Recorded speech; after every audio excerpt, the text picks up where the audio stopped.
जय महाकाल मेरे प्रिय मित्रों।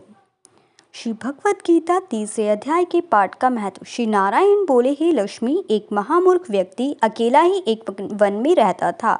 गलत कार्यों से उसने बहुत सा धन इकट्ठा किया। किसी कारण से वह सब धन जाता रहा।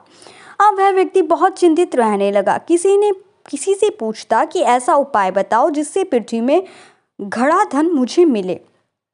किसी से पूछता कोई उपाय बताओ जिसे लगाने से पृथ्वी में घड़ा धन दिखने लगे। तब किसी ने कहा, मांस मदिरा खाया पिया कर। तब तक वह खोटा कर्म करने लगा, चोरी करने लगा। एक दिन धन की लालसाकार चोरी करने गया। मार्ग में चोरों ने उसे मार दिया।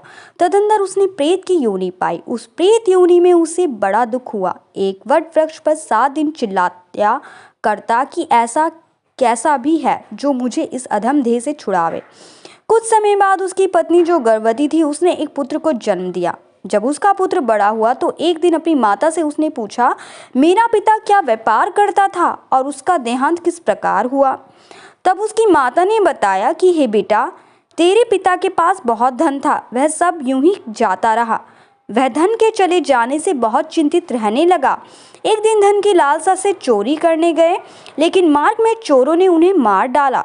तब बेटे ने कहा, हे माता, उनकी गति कराई थी। माता ने कहा, नहीं कराई। बेटे ने पूछा, हे माता, उनकी गति करानी चाहिए। माँ ने कहा, अच्छी बात है। तब वह पंडितों से पूछने गया और जाकर प्रार्थना की, हे स्वामी, मेरा पिता एक दिशा में जाकर मृत्यु को प्राप्त हुआ, अतः उनका उद्धार किस तरह हो सकता है। पंडितों ने कहा, तू गया जी जाकर उसकी गति कर, तब पितरों का उद्धार होगा। यह सुन वह अपनी माता की आज्ञा लेकर गया जी को गमन किया। प्रयागराज का दर्शन स्नान करके आगे को चला।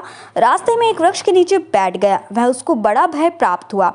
वह वही वृक्ष था जहाँ उसका पिता प्रेत योनि प्राप्त हुआ था। उसी जगह चोरी ने उसको मारा था। तब उस बालक ने अपना गुरु मंत्र पढ़ा। उसका एक और नियम था, वह एक अध्याय श्री गीता जी का पाठ नित्य किया करता था। उस दिन उसने श्री गीता जी के तीसरे अध्याय का पाठ उस वृक्ष के नीचे बैठकर किया, जिसे उसके पिता ने प्रेत की योनि में सुना। तो सुनते ही उसकी प्रेत योनि छूट गई और उसका शरीर देवताओं के समान हो गया। स्वर्ग से विमान आए और वह विमान में चढ़कर पुत्र के सामने आया और आशीर्वाद देकर कहा, हे पुत्र, मैं तेरा पिता हूँ जो मरकर प्रेत हुआ था। तेरे इस पाठ करने से मुझे देवताओं के समान शरीर मिला है। अब मेरा उद्धार हुआ है और तेरी कृपा से मैं स्वर्ग को जा रहा हूँ। अब तू गया जी को अपनी खुशी से जा। इतना सुनकर पुत्री ने कहा, हे पिताजी, कुछ और आज्ञा करो जो मैं आपकी सेवा करूं। तब उस देवदेही ने कहा, देख, मेरी 7 पीढ़ियों के पितृ नरक में पड़े हैं। अब तू श्री गीता जी के तीसरे अध्याय का पाठ करके उनको भी इस दुख से मुक्ति प्रदान कर। इतना वचन कहकर जब वह स्वर्ग को चले गए, तब इस बाल ने वहीं पर पुनः गीता जी के तीसरे अध्याय का पाठ किया और सब पितरों को उसका पुण्य देकर बैकुंठगामी गया।